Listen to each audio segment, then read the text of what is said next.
Well, we thought we were in the clear, or we hoped we were in the clear, maybe. 3:30 this morning, Kieran's banging on our door, and he has got the flu that Bailey had.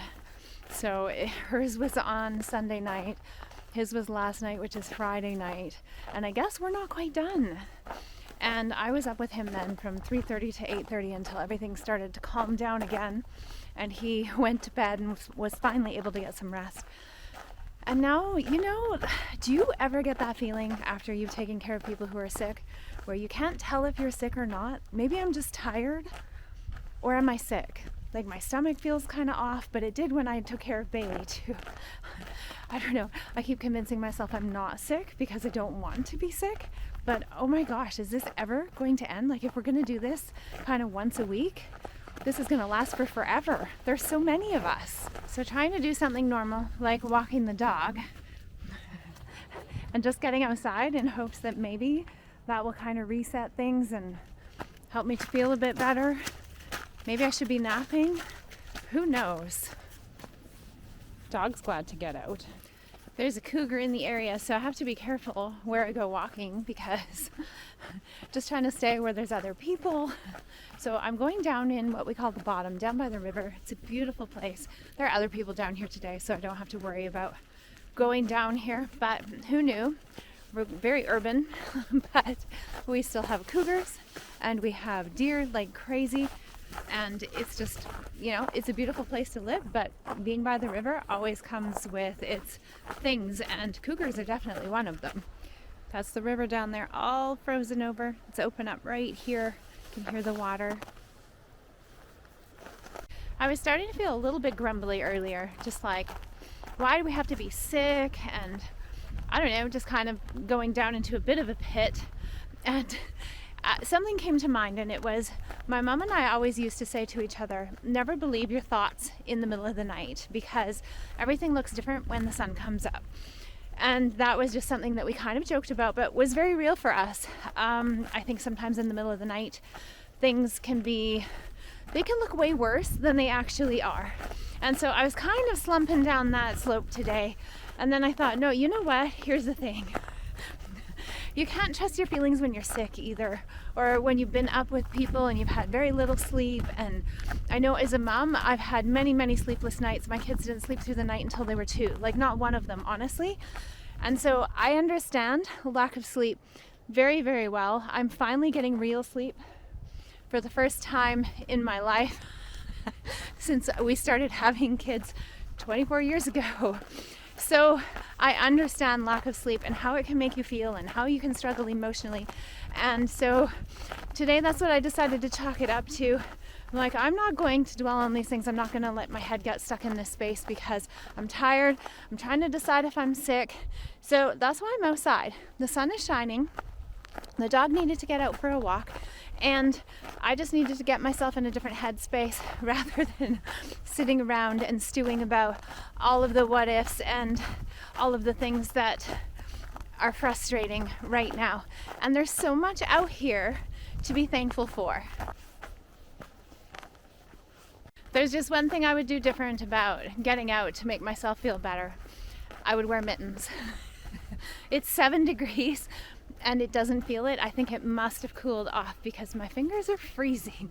I just learned the other day that finding awe or being in awe of something is one of the best ways to stimulate your vagus nerve, which is good for your whole body. So I'm trying to be mindful of that. What is awe-inspiring? What can I see around me that makes me pause, or I purposely need to pause and think, wow, and actually feel it and experience the moment, because we can all use that.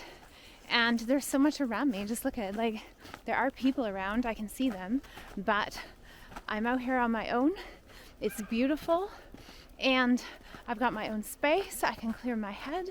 I'm so thankful that we live here in this space where it's beautiful to walk, and that our dog loves to go for walks down here because it really helps to get you out of the house. We're in this season of life that we're waiting for spring to come. As we're passing through February, the biggest thing on most of our minds is spring and all the things that we're going to do, and the weather, and being outside more, and We're basically living for spring, living for that season when we can dig out our bikes and start riding again and enjoying it. I feel like there's a lot in our life right now that is like that. I feel like there's a lot of things looming on the horizon, and I think that's the way it is for a lot of people right now. And it's hard to be patient. It's hard to be patient for spring and to have the setback of minus 14 in the forecast a couple days down the road. It's also hard to know that good things are coming in your life, but it's taking time and patience for them to happen, even though we've seen that played out so many times, and we know that God is faithful, and we know that if we rush things, sometimes we miss things. It's still hard to wait. And sometimes that's one of the things that rests heavy on my mind. Like, just started thinking through things this morning, and what if we did this and what if we did that, and feeling like there's decisions that we have to make, but there aren't actually. I just need to rest, and I need to recuperate from helping our kids who have been sick and all of that. So today isn't the day to make those decisions, but it's even just a conscious effort every day just to relax and let be what will be.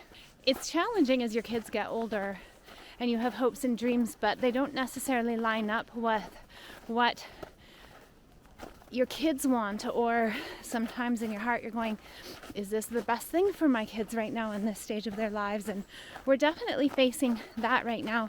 We've been open about saying that we would like to move out of country, but Caden's about to start high school in the fall, and it's that huge question of, is this what's best for him? And navigating what is best for our kids in this season and balancing it with what we really want out of life. And it's a challenge. I said to Clancy the other day, if somebody had told me that this stage with having young adult children would be harder than the sleepless nights of the baby stage, I would have laughed and told them no, because I think that we had it pretty rough when it came to sleep and things like that. But this stage of trying to be there for our kids and this flu was a doozy. Obviously, 2 of our adult children needed help in the nighttime because this flu is so bad. So I'm thankful that they're still at home so that I can help them. But oh my goodness, it's just an interesting stage to be in. We're grandparents. Our youngest is 8 and our oldest is 24, and we still have kids at home all in between those ages, and one of them that suffers from chronic pain, and so life is challenging and you want to pull joy from it, but sometimes I have to stop and consider if the joy that I want to pull by, say, moving to a different country would be at the cost of our kids' joy. I haven't been on this path in months because it gets too slippery in the winter. It's pretty slick today, but not bad. But this is one of our favorite bike trails, which has me thinking, hey, I can hardly wait for 2 months to go past here so that we can get back out on our bikes and ride this trail. But instead of rushing it, I had a question posed the other day while I was on social media, and it's like, if this was the last winter you were ever going to experience, what would you want to store in your memory bank? What would you want to enjoy about it? So I've been thinking about that. And you know what? It's beautiful weather. I can't lie. I'm warmed up now that I'm walking and have the dog pulling me along. But it truly is worth stopping and going, hey, if I'm never here in this moment, in this place again, what do I want to remember about it? And taking a mental picture. I've been big on taking mental pictures the last little while. I've got the camera and I capture a lot of moments that way, but nothing is like, sometimes you have to put the camera down and experience it and feel it and make the memory. Almost back to the paved paths and reality and all the other people. So I guess this is mostly a pep talk to myself, but I want to try and encourage you, challenge you to find joy in your moments today. Don't wait for tomorrow. Don't wait for 3 months down the road, for spring, for summer, for bike rides, for all of those things, but be present right here, right now, right where you are. And even if you're alone and you have no one else around you, find something that inspires awe, make a mental picture, and carry it with you. That's what I'm trying to do, and that's the best way that I'm finding to get through when the slumps try to pull me over. I was telling a friend, it's like you feel like you're going into a hole and you're trying to claw your way out the other side, and you're just holding on for dear life, trying to come back out the top and just refusing to let go. And that's what we're doing. We're fighting it. I hope that you find joy in your day. Funny how when you walk on the paved paths, she's not nearly as happy as she is down here. But she's a happy dog, and I'm going to take her home now, spend some time with the kids, maybe catch a nap. We'll see how it goes. Thanks for watching, you guys. Have an awesome day.